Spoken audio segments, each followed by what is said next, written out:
In high school, I was on the varsity team as a freshman. I think the school record is like 86 goals or 83 goals at Mill River.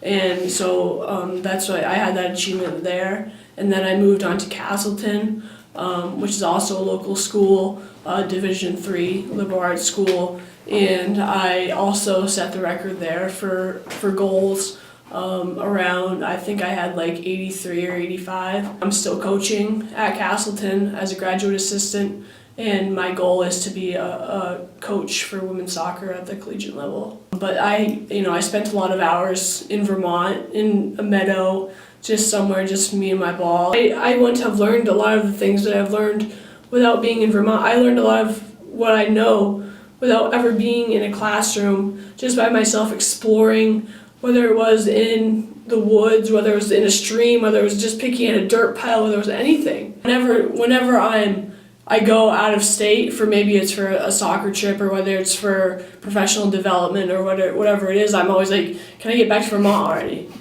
A lot of Vermonters, they go on vacation out of Vermont. And my family, of course, goes to vacation in Vermont. And it was one of those houses where it was like a triangular house with a front porch, and we had like our own dirt road. Like no one else really lived up the road. So it was where I learned to ride a bicycle.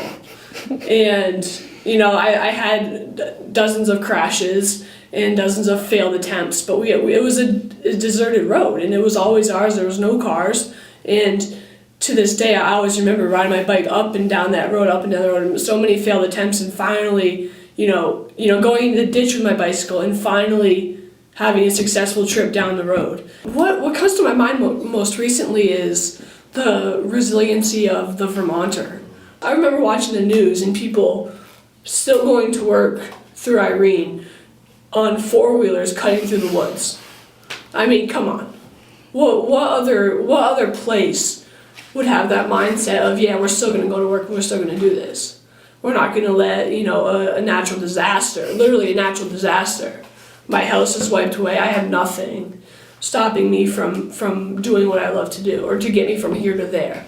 And that's what I'm really passionate about, and about, how they can grow not only as athletes, not only as students, but also as people when they come and see me as a coach. So that's what I'm passionate about, people growing and developing and learning whenever they're with me in the environment that I'm teaching in.